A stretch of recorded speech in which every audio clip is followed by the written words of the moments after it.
Welcome everyone to today's session of Monash Software Systems and Cybersecurity Seminars. Today we are very happy to welcome Professor Sam Malek, who is in the Informatics Department within the School of Information and Computer Sciences at the University of California, Irvine. He is also the Director of the Software Engineering and Analysis Laboratory. From 2018 to 2022, he was the Director of the Institute for Software Research, and Professor Malek's general research interests are in the field of software engineering. And to this date, his focus has spanned the areas of software analysis and testing, mobile computing, security, software architecture, and accessible computing. He got his PhD and MS degrees in computer science from the University of Southern California, and his bachelor's degree in information and computer science from the University of California at Irvine. And over the years, he has received numerous awards for his research contributions, including the ACM 6 Test of Time Award in 2020 and the National Science Foundation Career Award in 2013. So today we are very happy to have him give a talk on emerging software engineering techniques for stemming software accessibility issues. Thank you, Sam, and the scene is yours. Thank you very much. So I have to share my slides again. Can you see? Yep, all good. Okay, well, thank you very much, Mohammed. I really appreciate it. I appreciate a chance to have an opportunity to, to chat with you and present some of the work that we've been doing in this space. I'm also, I guess, in some sense, it's nice to talk to you because I was helping John with ICSI, and I know ICSI was in Melbourne, and I couldn't make it, and so it's kind of nice in some ways to be able to talk to you folks and have a presence in that area. So I'll start, and as I mentioned, feel free to interrupt me or don't feel free to ask questions as I present. I won't mind it. You may have to unmute yourself and ask because I may not be able to see the chat messages. But I guess I'll start by sort of asking, why do we care about this topic of software accessibility? And I think, well, the first answer is that we care about it for moral and ethical reasons, because a good portion of the world population has some form of disability. I mean, at least one stat that is typically thrown around is the World Report on disabled users, and the stat says that there's about 1 billion people with some form of disability. Now, these could be blindness, it could be visual impairment, it could be motor impairment, all sorts of things. And so one issue here, of course, is that as our dependence on software systems increases, so does the importance of ensuring that these systems are accessible to disabled users. So, for example, in the States, there are certain, it used to be the case that at least a few years ago, using software was somewhat optional, but now for even some of the most basic needs, so for example, to renew your car registration, you pretty much only, you basically have to do it online. You have to use this DMV, the Department of Motor Vehicles online system, to renew your vehicle registration or to renew your driver's license. And so, if that becomes something that is really the only way of doing things, then obviously, it's important for these systems to also be accessible to disabled users. And so the point is that, as we become more and more digital, it becomes more and more important to make sure that these systems are accessible, because now it's not really an option for a user to use these systems, but rather they have to use it for their basic needs. And there is a second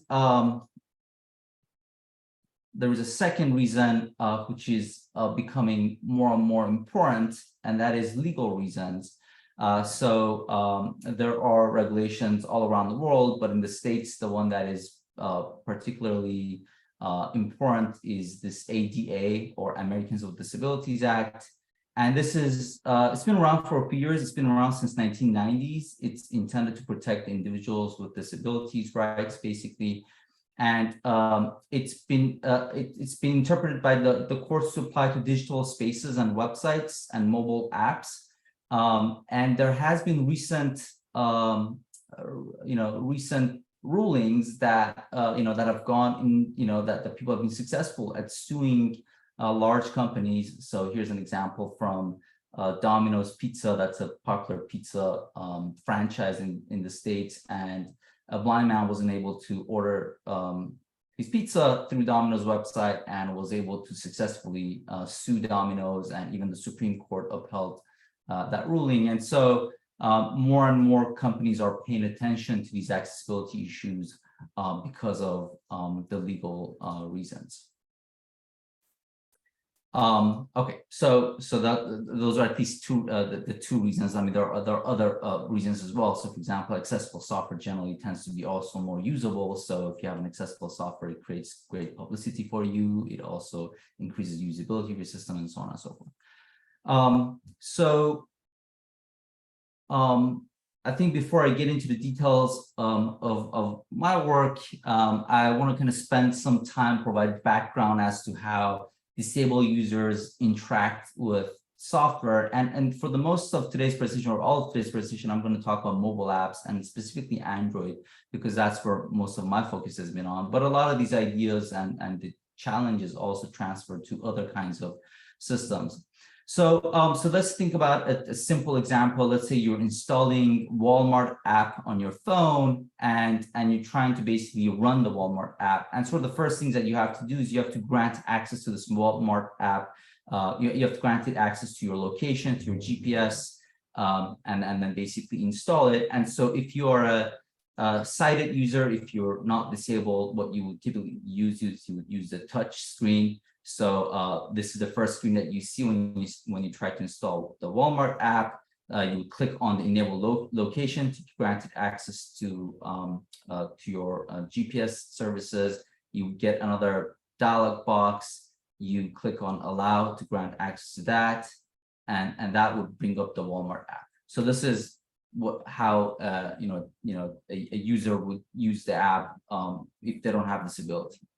Now, if the user has disability, what they end up using is they end up interacting with the app, interacting with the software through a different mode of operation. And they would do so using what are typically referred to as assistive services. So an example of an assistive service is TalkBack. And TalkBack is just a fancy name in Android for a screen reader. So a blind user would use a screen reader to interact with an app. And obviously, one of the first things is that a blind user can't see the screen. So what they will be looking at, well, they wouldn't be looking at anything, right? So they won't be able to see the screen.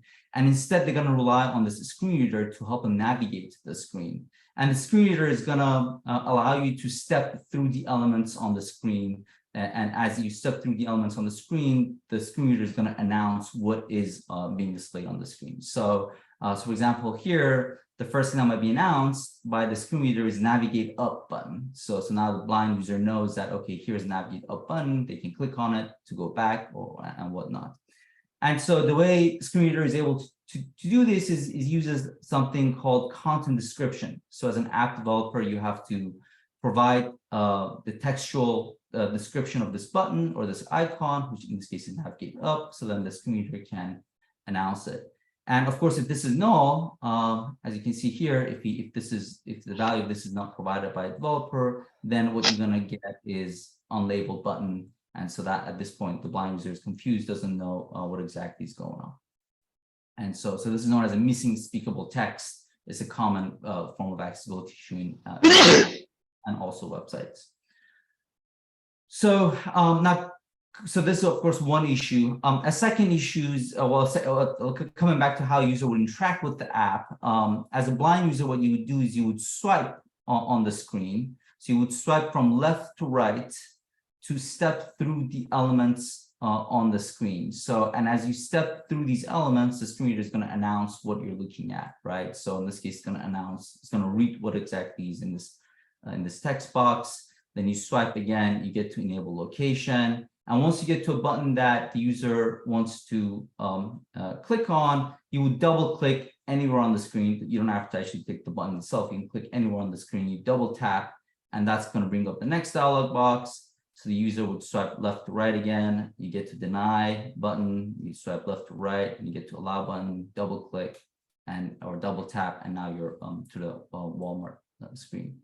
And if you have some kind of physical impairment, a motor impairment, you would use a different kind of okay, sorry, I kind of moved ahead. So, I mean, there are other ways of screen reader navigating an app. So there's another approach. The one that I just showed you is a sequential navigation. There's also this kind of a exploratory navigation where you can touch different parts of the screen and the screen reader is going to announce what you're looking at. If you have other forms of disability like motor impairment, then use a different kind of an assistive service called switch access.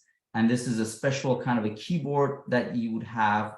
And on this keyboard, you click on the wet button here to step through the elements. So you click one more time, you get to the enable location, and then you click on the yellow button to basically select that element, and that takes you to the next element. So, so the point here is that as a disabled user, your mode of interaction with software is drastically different from obviously the way a sighted user or an enabled user would interact with the application. And so, going back to how I got started in this area, so I basically have been doing work in this software accessibility space for only about 3 years. And before that, I did a lot of work on software testing and analysis in the mobile space, but not so much on accessibility. And the reason I got interested in this space is because of a colleague. Her name is Stacy Branham, who actually at the time recently had started at UCI.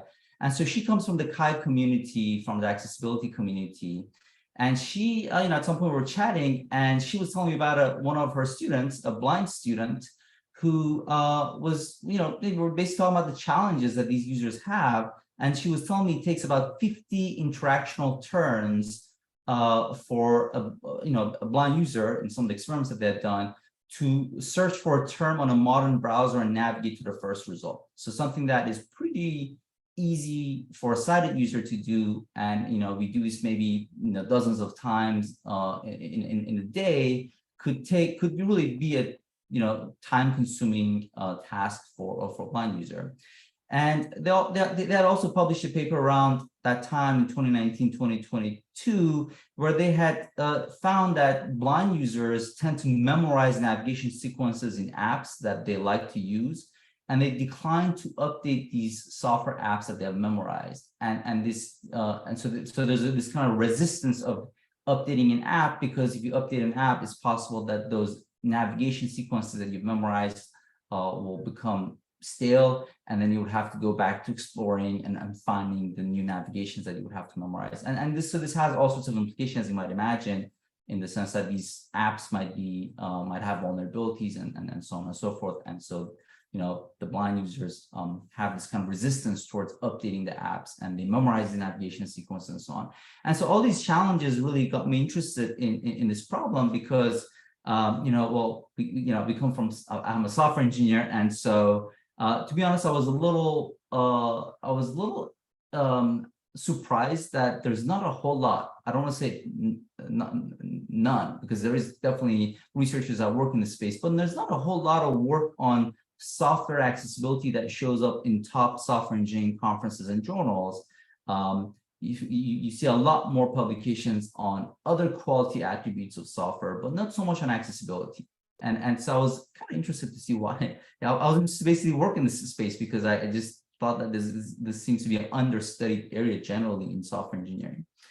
And so one of the first works that I did was, again, right after this interaction that I had with Stacy, together with Aftekar, who's another faculty in our department, we did a large-scale empirical study of accessibility issues in Android. And so this study involved more than 1,000 apps from all the 33 categories of Google Play. And basically, we're interested to see, well, what is the state of accessibility in at least in the context of Android?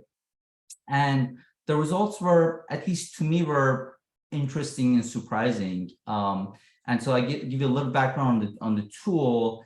We basically created our own custom tool by putting together Monkey. So we use Monkey for random exploration of apps.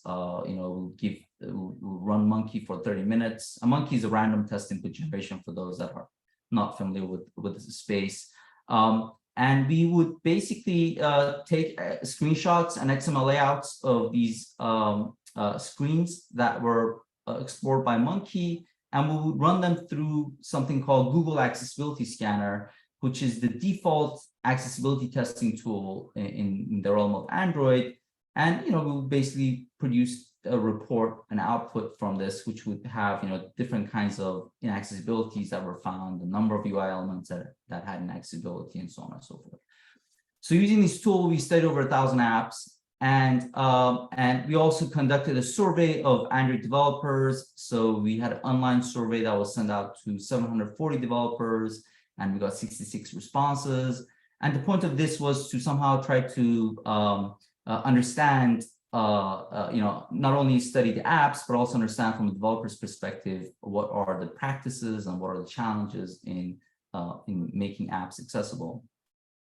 And so I'll go over some of the highlights of the results that we got from this study. We found pretty much all Android apps have accessibility issues. So 99.6% of the top 1,000 Android apps had some form of accessibility issue, some more than others. And it's also, I should have this caveat here that Google Accessibility Scanner doesn't necessarily detect all types of accessibility, and there is potential for false positives and so on. So there's a lot of threats to validity, but nevertheless, it shows that the state of accessibility is pretty poor, for at least in the world of Android. And on this slide, you can see some of the most commonly found accessibility issues. So some of these are things like text contracts, the touch target size, image contrast, speakable text, which I think is pretty important, like the one that I talked about earlier. And so, so these are some of the highly or the most prevalent sorts of issues that we found. We look to see why is it that so many, almost 100% of apps are inaccessible or have accessibility issues. And we found that, part of the reason has to do with, the tools that developers use for building the apps. And to our surprise, out of the, at least at the time, out of the 10 templates that Android Studio, which is the default Android development environment, out of the 10 templates that Android Studio provides, 5 of them, by default, they have accessibility issues. And so I'm showing you one of them here in the right-hand side of the slide. And so this screen, this template has 2 accessibility issues, one being the text contrast, and then the other one being the speakable text missing from the email icon at the bottom right. And so potentially part of explanation for this is that, hey, some of the tools, even the templates that come from Android Studio have accessibility issues. We look to see how accessibility of these apps evolve over time. And so a subset of these 1,000 apps that we looked at, we had access to multiple versions of those. So for about 60 apps, we had 181 versions of these apps. And so we basically applied our technique to these different versions of the app.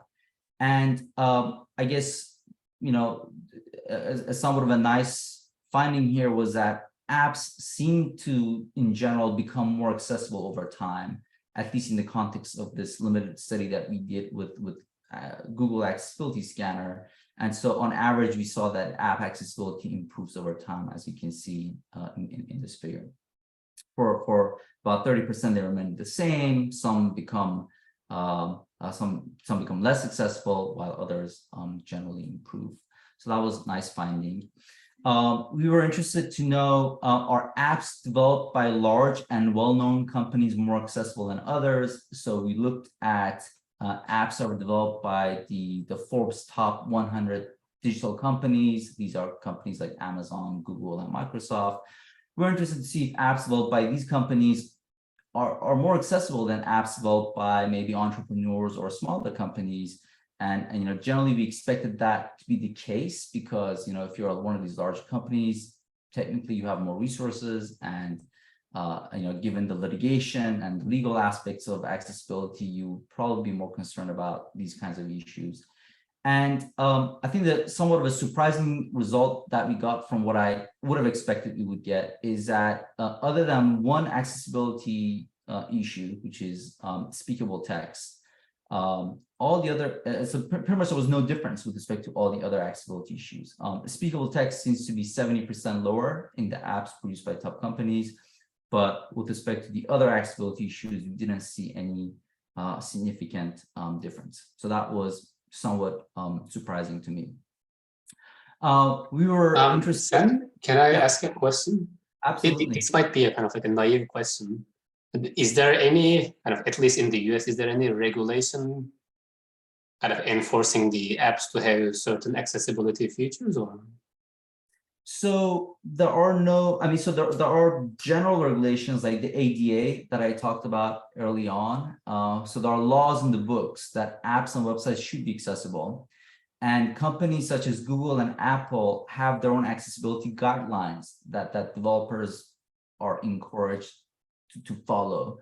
But there are no legal requirements for apps of a specific platform, if that makes sense. So, but there are these general laws in the books that says a website or an app should be accessible. And part of the issue is that those laws are written by lawyers, and so there's a lot of ambiguity in terms of what that really means. Yeah, I was just going to ask. No, thank you. Sure. So the next question we're interested in was, do accessibility issues have any association with app ratings? And by app rating, we're talking about the user ratings on Google Play Store. So, in Google Play, you can go and users, can give 1 star, 2 star, 5 stars, and so on.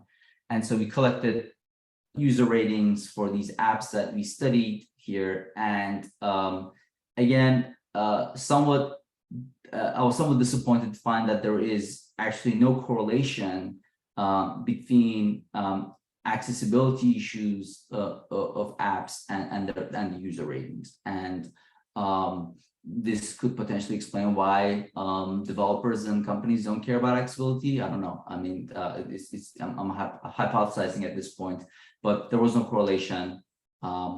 Possibly because the number of disabled users are limited compared to the number of non-disabled users, so maybe they're not able to impact or influence the user ratings. But there is no correlation between the user ratings and accessibility issues. So as I said, we also did this survey of software practitioners. We were interested to know what are the underlying reasons for these apps being so inaccessible. And so here you see some of the reasons that were specified by software practitioners in terms of what are the challenges that they face with addressing accessibility in their apps. And I think what is interesting to me about this is that about 50% of app developers said that they just really lacked basically knowledge of accessibility and its importance. And a good portion, actually these two others are also interesting, at least to us, somebody that does automated testing kind of research. So they said there's an additional cost of ensuring accessibility. So about 16% said that, and about 10% said lack of tools. And to me, these two are kind of related to each other, because that tells me that developers would like to have automated tools, automated potentially testing tools that would help them with finding and fixing these kinds of accessibility issues. And also what is also interesting to me about this result here is that it shows you the importance of what we do in universities in terms of addressing accessibility of software, because universities are in the business of education, and so there's this lack of awareness about accessibility and its importance. And there is another paper, not by my group, but there's another publication that showed up at CHI that showed that most computer science and software engineering departments, at least in anything really meaningful about accessibility in their software engineering or computer science programs. And so, so I think universities have, an important role to play to reduce this number, this percentage. It's number one reason. And I think the software engineering community has a role to play with respect to this additional cost of ensuring accessibility and lack of tools. And so that motivated some of the work that I did afterwards and what I'm going to present next. So following this first empirical study that we did, and given my my background in automated testing, particularly in the mobile space, I was interested to see, well, how is it, what are the tools that are available to software developers when they go about testing the accessibility of their apps. And so I found generally two forms of accessibility testing, at least before what we did. The first one is manual testing, and by manual testing, I'm talking about using a disabled user who knows how to use assistive services to actually test the important functionalities of your app. And so, here you would be, for example, a development company. So development companies would find disabled users that know how to use switch access or know how to use talkback, and they would ask these users to perform certain tasks, essentially user studies, to see if those functionalities, hopefully the more important functionalities of the app, are in fact accessible. And so the good thing about this form of testing is that it's high fidelity, it's use case driven, and so it actually results in really actionable information for developers, meaning that if a user can't use your application to log in or to do some kind of a task, then that really is a problem. The problem with it is that it's very time consuming. It's not automated, so it's impractical to do it after each app update. And generally there's a lack of access to users with different forms of disability, because there's not just one form of disability, there is actually, a handful of different forms of assistive services. And so for a company to actually try to adopt this is difficult, right? And then there's a second form of testing, which is automated solutions. And so this is the Google Accessibility Scanner that I just described a little bit earlier. And so this is the de facto accessibility scanner in the world of Android. And this is basically static analysis. So it takes a screen of the app and it finds issues on it. And so it's not really a very kind of a deep analysis of accessibility issues. And so just like other kinds of static analysis tools that have, there's been studies that have shown that developers tend to not really take static analysis don't really find the results of static analysis tools that produce thousands of outputs, thousands of warnings. They end up not using them because they just get overwhelmed by the number of results. These tools tend to have kind of the same issues. So the good thing about them is that they're fast. You can run them after each app update. The problem with them is that there has been research that showed that they don't get a good coverage. They tend to find kind of shallow problems like text contrast issues and things like that, and not really find the more meaningful, complex interaction-based accessibility issues that come up when using apps. And also developers tend to not really use them because you run Google Accessibility Scanner on a typical screen and you're going to get dozens of issues, and developers don't really know how to prioritize them, which ones are really real issues that they have to focus on, and so they end up not using them. And so what I wanted to do in our work, we wanted to kind of take the best of both of these. We wanted to have a better testing tools that is automated, that is fast, but we also wanted to produce we wanted to also have high fidelity. We wanted to be able to somehow detect issues that were more actionable, that were more meaningful, and were more rich than just some simple guidelines that you're not following in your app that may or may not really be an accessibility issue. And so this led to our our first work in this area, and we basically to my knowledge, we've coined this term assistive service-driven testing. And so the idea here is that we would like to put assistive services like screen readers and switch access in the middle of the automated testing. And so we don't, so basically to bring that knowledge of automated testing that software engineering community has developed and try to see if we can actually use assistive services as a new mode of interaction with an app to see if we can find these kinds of issues. So we came up with this idea of assistive service-driven testing.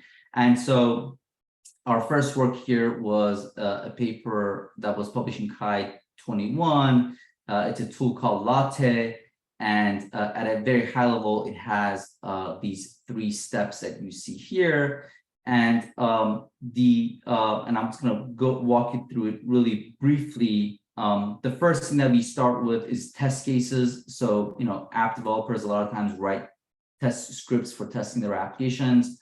What we were interested in Latte was to take these test cases that are written for testing the functional correctness of the app, because an app developer is going to hopefully going to write test scripts to test the important functionality of the app, being able to log into the app, be able to, if it's a shopping app, maybe be able to put things in the shopping cart, be able to buy stuff. They may not write test cases for esoteric, some corner cases, functionalities of the app, but they're going to write test cases for the most important features. And those are the features that you want to be also accessible. And so we built a tool that takes these test cases. Our tool would take Espresso test cases, which is a common testing tool in Android, automatically generates use cases out of them. So it would analyze the test case. I'm not going through details of it. So it would apply some kind of a static dynamic analysis to extract use cases from these test cases. We would then take these use cases and execute them using something called use case executor. And this executor essentially tries to emulate what a disabled user would have to do to be able to perform that use case that is being tested using either switch access or talkback. So this was the idea of assistive service-driven testing, because we actually tried to use the application not the way a sort of a sighted user or an enabled user would use the app. Rather, we actually tried to perform the same function using an assistive service. And of course, the output of that would be an accessibility report. And now our accessibility report would be either a thumbs up, that use case can be used, or it could be a failure where the use case could not be used. And we would sometimes also produce something called accessibility warning, which means that something is technically accessible, but is really not in the sense that it can take an exorbitant amount of time to be completed. And I'll show you some examples of these accessibility warnings later in the presentation as well. So the warnings are basically something that can be performed, but it's just not easy to do. It's really ridiculously difficult for a user to perform using one of these assistive services. And we would also produce a video recording of the issue and the sort of the actions that have to be performed. So then the developer would get a report of the failures or these warnings, as well as a video that they could use to replicate the issue and understand what the issues are. And so this is kind of an overview of the evaluation. We took 20 Android apps that had at least 2 test cases. At least 5 of these apps were apps that had confirmed accessibility issues. These were confirmed by disabled users. And generally speaking, what we found is that Latte is able to detect accessibility issues that are unique and different from the Google Accessibility Scanner. So we're able to find a different category of accessibility issues that tend to be more complex, that tend to be more problematic, and tend to actually happen when using an assistive service to try to navigate an application. And so what I want to do is I want to spend the next few minutes to show you some of these examples, because I think if you actually see these accessibility issues, I think it would be kind of interesting to actually see them in action.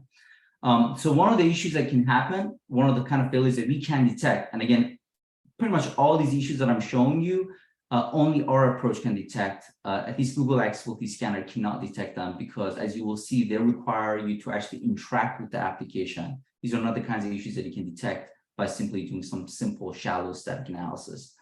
So the first one is this Geek application, which is a popular smart shopping application. And the kind of failure here is a navigation loop failure. And what that means is that as you start to navigate the app, what you will see is that so the highlights show what actually gets what actually the screen reader ends up focusing on.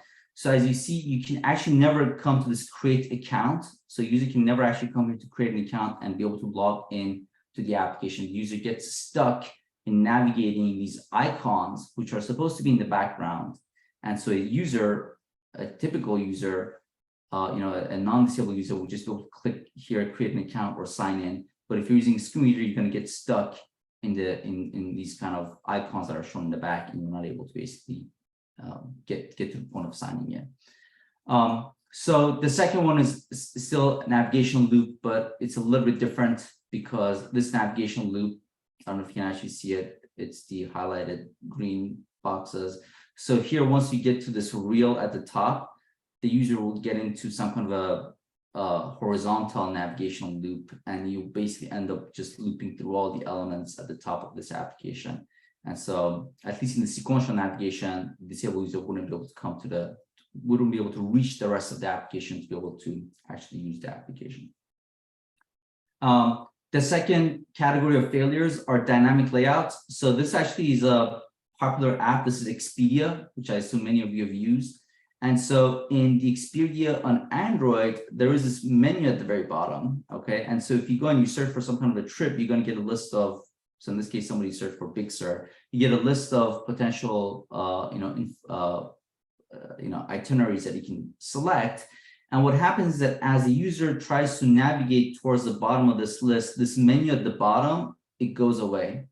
So for a sighted user, this is not a big deal because you have seen that menu and you're able to realize that there's a menu. You can click on the icons on that menu. But if you're a disabled user, what happens is that you will never know about the existence of this menu. You'll never be able to reach actually the items that are in that menu. So this is a dynamic layout because what happens is that as you start navigating the app, the layout changes, parts of the screen change, and the user could be sort of left confused or never know about the existence of some actionable elements that are on the screen. The third category of issues is non-standard implementation. So this is again a popular app. This is the Yelp app, and so in this Yelp app, a disabled user or a blind user cannot actually use this user rating icon here because this user rating icon is actually a web view element. It's a non-standard implementation. It doesn't use Android widgets.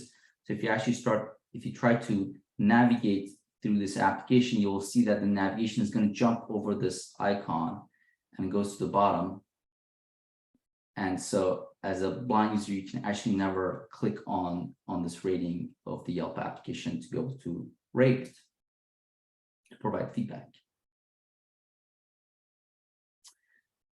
All right. So these are the kinds of failures that we can detect. As I mentioned, in addition to failures, we can also detect warnings. Now, warnings are issues that so the app technically is accessible, but in practice it is not accessible because it takes an exorbitant amount of interactions to do something. So here's an example of a warning. So here's an app where let's say the user wants to actually click on something on this menu. Let's say the user wants to click on the overview button to be able to go to the overview screen in this application. And what happens is that if the user tries to navigate this app, the application starts to navigate through elements that are behind this menu. And this is happening because this menu is implemented as an overlay. And so you see, to be able to get to the menu, you first have to navigate everything that was below that screen before you can actually come to the overview icon. So it takes, dozens of interactions before you actually come to the menu item. And also it's really confusing for a blind user to just be able to be going through all these icons that are basically on below or that are hidden behind the menu. Here's another example. This is a calendar, as you can see. And so it's a great layout. It's very convenient for a sighted user to use something like this for specifying dates.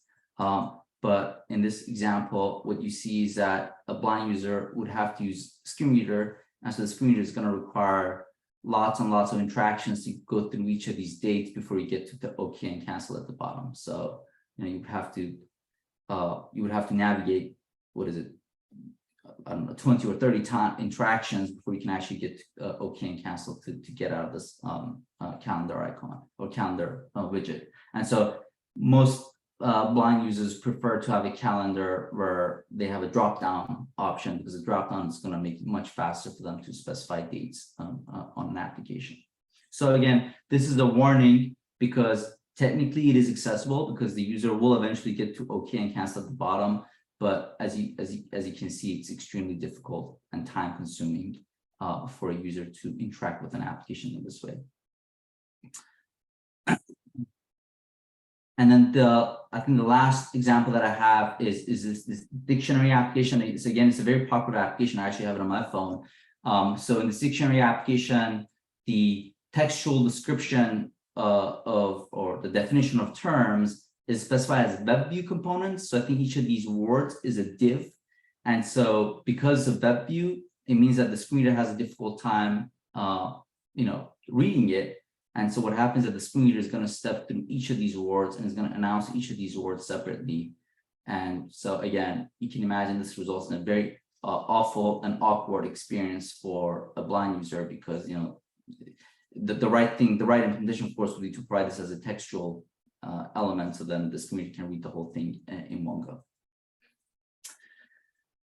All right, so those are some of the examples of the issues that Latte can detect. And of course, the question that we typically get in this work is that, well, what if the app does not have test cases? So we published another paper that appeared at AAC 2022, where we showed that we can actually build a crawler that kind of does the same thing. So the crawler here would be something similar to Monkey, except what we would use is we would use virtualization, where the monkey would take an action on the app, and then we would use an emulator to try to take that same action using assistive services like screen reader or switch access on the sort of the emulated copy of that application. And so we showed that this kind of testing could also be applied with the crawler. We also published a paper in CHI 2023 there recently, where we developed a record and replay technique that kind of has the same idea behind it. And this is partly because there has been studies that have showed that developers, mobile app developers at least, tend to still test their applications manually. And so the idea is that a developer will just sit down and play with their app. They use that app's functionality. We have a recorder that records what the developer is doing. And then we have a replayer that sort of in the background on the cloud creates emulated instances of the app and tries to replay the same actions taken by a developer, tries to perform the same actions using an assistive service such as switch access or talkback. So it's been sort of a series of papers that we've had on this topic of trying to basically, and so the key idea here is how to incorporate assistive services in the middle of automated testing and produce more meaningful, more actionable accessibility reports that can help developers with improving the accessibility of their apps. All right, so I'm realizing that I'm running somewhat short on time, so I'm just going to introduce the next part that I was going to talk in more detail, but I'll just introduce the idea and then I will just kind of skip to the conclusion. What I presented so far was, how we can address what I call under access problem, right? And it turns out that software accessibility is oftentimes studied from this under access perspective. And what this means is that there are certain functionalities and information that are available to enabled users that are not available to disabled users. So for example, when a user wants to use an assistive service, they're not able to perform the same functions that enabled users are able to perform. But there's a duality to this problem in the sense that disabled users are performing these actions using a different interface, using a different mode of interaction. And so some of those capabilities that are available to disabled users could potentially not be available to enabled users. And so this ends up having implications. Not only disabled users could potentially be confused, not only can have accessibility concerns, but it could also pose security problems. And an example of that is this app locker. So this is actually a relatively popular app locker application in Android. And so for those that don't know what app lockers are, so app locker is a special kind of an app that you can install on your phone. And what it does is that it locks access to other applications. So you basically put a password into the app locker and you add a bunch of apps to this app locker. And so what that does is that it prevents a user that gets their hand on your phone to be able to access those apps. So those apps are essentially locked by this app locker. And so the job of this app locker is in fact to prevent access to applications that it's trying to lock. And this app locker actually had about 5 million downloads. And what we found is that a user using TalkBack, if the user was to use this app, they would obviously be able to use the pin pad here to provide their passcode to be able to access unlock the app locker and be able to access the apps. But it also, after it would go through the numbers at the bottom, it would start to read and allow you to act on some icons that are kind of hidden behind this app locker. And as a regular user, you can't interact with those elements, but as a screen reader user, you can actually interact with them. And what's really happening is that if you look behind this app locker, which essentially is an overlay, what you see is that there's a lot of apps and a bunch of icons below it that a regular user can't interact with, but using a screen reader, using TalkBack, you can actually interact with them. And interestingly, in this app locker, you can actually bypass the app locker and access those applications using TalkBack. So basically, the moral of the story is that accessibility APIs and these assistive services, because they change the mode of interaction with an app, they open up a whole new front of vulnerabilities and issues that have to be tested from a security standpoint. They also end up having accessibility implications because when an app developer designed this app, they assume the interface is going to look like this. But if the disabled user all of a sudden starts hearing a bunch of stuff that is behind this screen, you can imagine it's going to have an impact on their cognitive understanding of what's going on in this app. And it actually also poses concerns of that nature. And so I think that's all I'm going to say about this topic. If anybody's interested in this, there is an AAC 2022 paper that we have.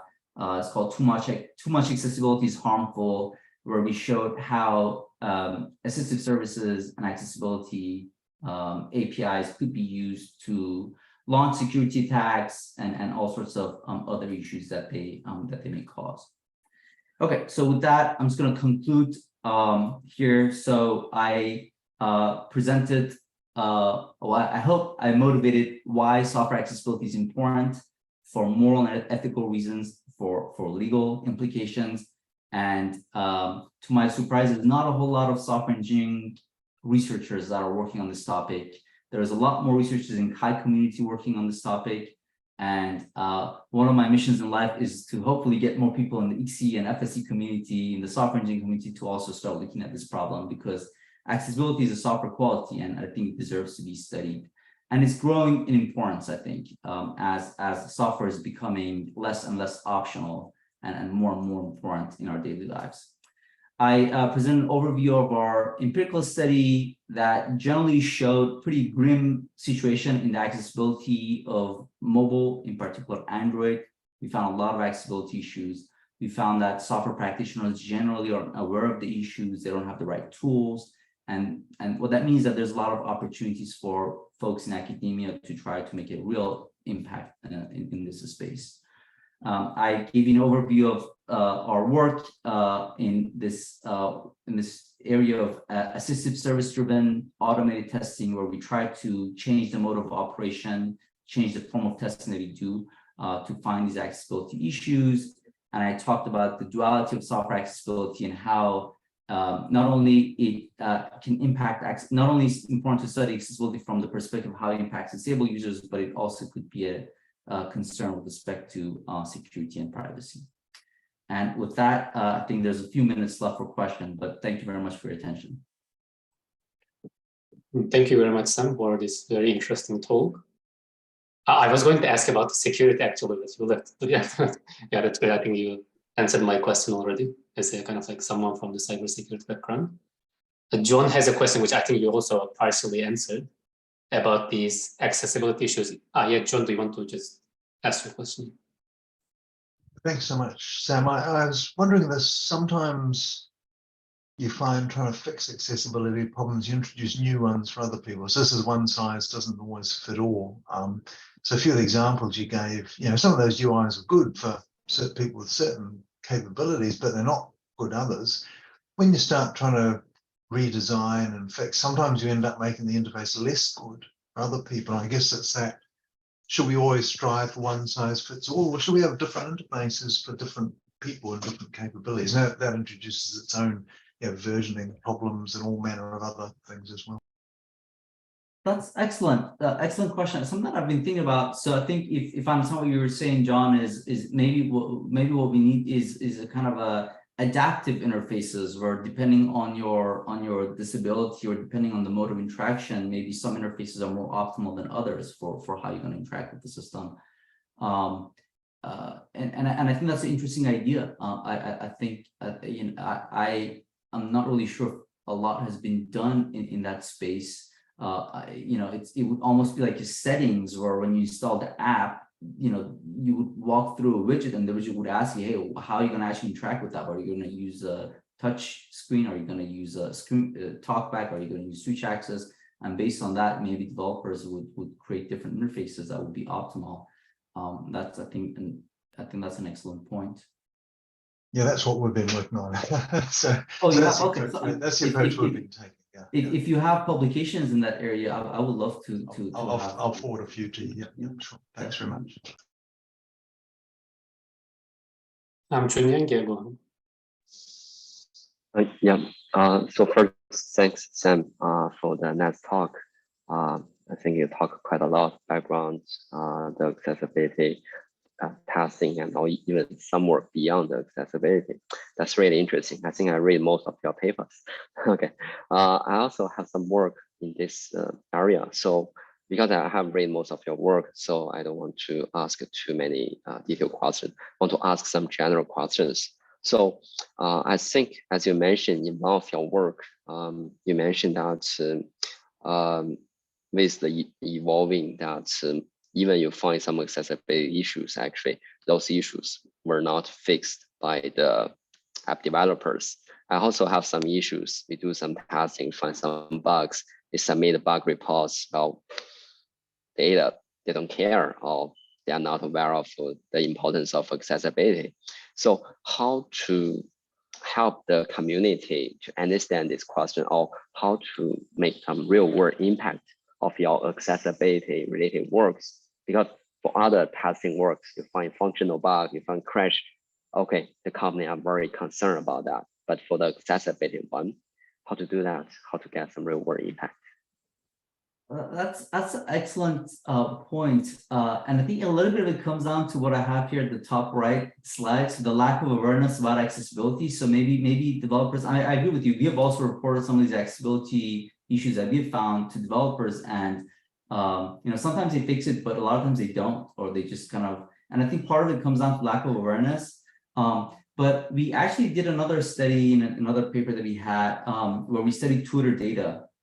And surprisingly, and this actually came from insights of talking to some of the folks from Kai community. Apparently, a lot of disabled users tend to do what is known as public shaming on Twitter. I don't know if you guys have heard of this, where they basically, there's a public shaming basically. So if an app is just inaccessible, disabled users will basically take it on Twitter and they call out these companies. And I think that's kind of related in the sense that I wonder if that approach takes gets their attention. But as far as I think I agree with you, and I wonder if maybe if legal issues, and I do feel like mobile app developers tend to be generally more receptive, or maybe would react faster if you tell them, well, there's a security problem in your app, or there's a crash. if you report a crash, versus when you report an accessibility issue, you're right. It seems like for some reason it takes a lower importance to them. And I don't know what it would take to change that. Is it more of educational issues? Is it more of does it require public shaming of these companies, or does it require legal implications behind it? One other thing I just want to point out is that we're doing a study. We're looking at advertisements and inaccessibility in mobile app advertisements, and it turns out a lot of times issues that users complain about, sometimes they have nothing to do with the app itself. The app itself is accessible, but it's the ads that are inaccessible.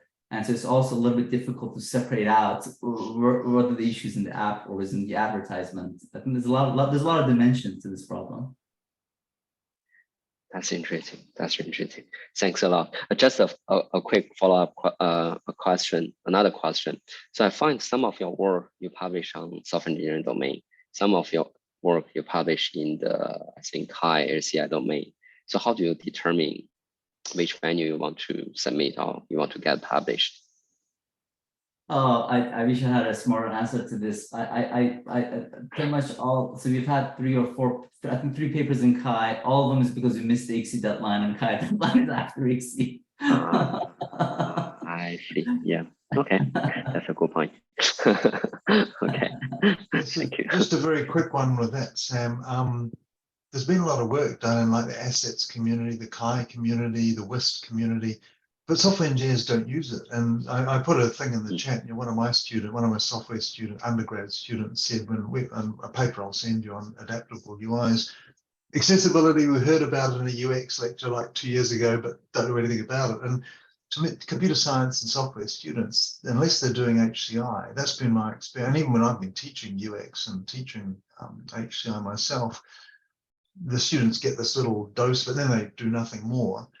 And so there's some great work and great tools, but the tools, software engineers don't know about them, don't know how to use them. Even if they do know about them, they're not psychologists. They don't have kind of, they're not HCI, but they don't have the depth of that. So I like this work that you're doing, making these much more available to software engineers, because I just worry that a lot of the really good kind of stuff just is never going to see the light of day in industry practice. I agree, and actually one thing that we haven't explored so far is that I think some of the tools that at least we've built in my group, they could have also educational use in the sense that if you're teaching a mobile app development course, once the students develop the app and just have them run the tool, I think it would be informative for them to see the kind of issues that they probably didn't think about when they were developing the app, yeah, I think there's definitely opportunities for the software engineering community to teach more. I mean, and the other actually aspect that I want to talk about is that I think the great majority of also software engineering work that has been done in accessibility, including most of my work, has been in testing and analysis, and not a whole lot of in design. So I think so. I have a student that is just starting to look at this, but most companies start their UI design by building Figma prototypes and creating wireframes and so on. I really do think accessibility should become a concern that you think about at that stage and not after the app has been developed. And I think there's opportunities there, and I'm hoping, I'm hoping that the community will start to do some work in that area as well.